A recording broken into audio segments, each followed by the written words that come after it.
Does your WhatsApp screen go black during voice play? Fix this problem in seconds. Watch till the end. Here you can see I play a voice message.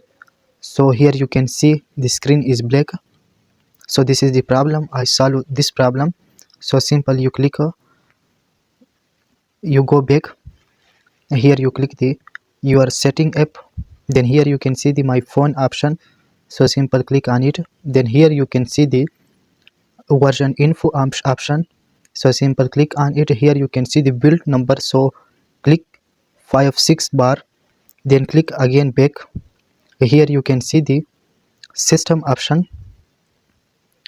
So simple, click on it. Then here you can see the developer option. So simple, click on it. So here you can see the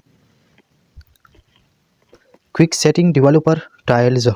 So simple, click on it. Here you can see the sensors off option. So on this option, here you on this option. So go back, click the continue option. Here you can see I again open the WhatsApp app and I play the voice message. Here you can see the mobile screen black problem is solved 100%. So this is the method.